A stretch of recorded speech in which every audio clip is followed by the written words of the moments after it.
Take a break from your busy schedule and join Harold Sala for Guidelines, a 5-minute commentary on living.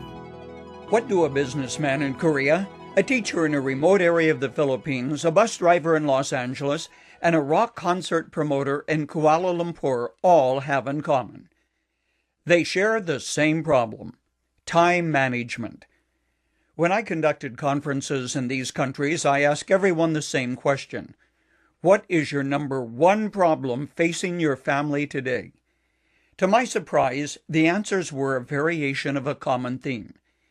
How do you manage to do a good job at work, have time for your family, be involved in church activities, and be an authentic person at the same time? People feel that life is busier and busier.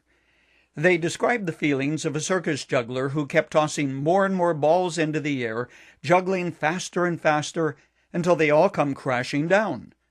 Stop the world, I want to get off, they think. But you just can't do that. You have responsibilities, including your family, your work, your personal life, and God too. So what do you stop doing? Do you resign from parenting for a week? Do you call your boss and tell him, "Hey, I'll be back on the job in about 10 days, just got too much to handle right now"? Or do you send an email to God, letting Him know you'll check in with Him if you get into serious trouble, but not to expect to hear from you for the next month or so? At times, however, we end up doing one or more of those very things. Overwhelmed by life, business and family suffer.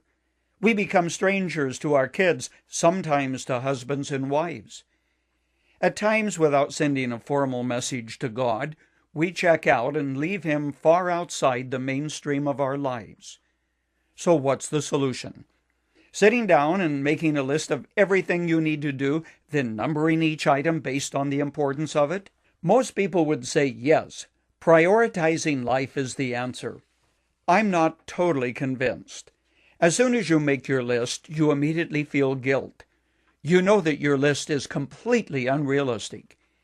If you actually started at the top and worked down, you wouldn't get more than halfway through your list before you ran out of emotional energy, to say nothing of time constraints. I have another suggestion which is not only more realistic, but I believe more in keeping with the guidelines of God's Word, the Bible. Draw a horizontal line, and on that line write down every task you need to do. Above that line, if you can do it sincerely, put a triangle that represents God as Lord of your life. Then relate each task to Him, realizing that everything is not going to get done. Then decide what He would have you to do. Realize every week, possibly every day, those tasks will change in importance. Now, if you are God's child, you must remember that what happens to you is of interest and concern to Him. You need to remember that God knows there are only 168 hours in every week. Sometimes we expect far more of ourselves than we can deliver because we keep compressing more and more things into our schedule. When our tired bodies and frayed nerves keep us from delivering, we get tired and irritable. The psalmist wrote this: "As a father has compassion on his children, so the Lord has compassion on those who fear Him. For He knows how we are formed. He remembers that we are dust."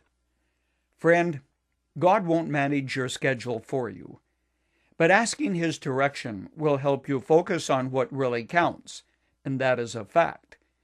Keep the main thing the main thing.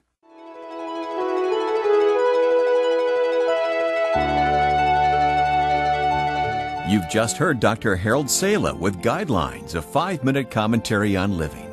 If you would like to listen to the program again, download a copy, subscribe to our e-commentary, or view other resources, visit guidelines.org. We would like to hear from you too.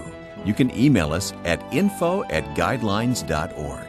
That's info@guidelines.org. Thanks for listening, and we invite you to join us again for the next edition of Guidelines.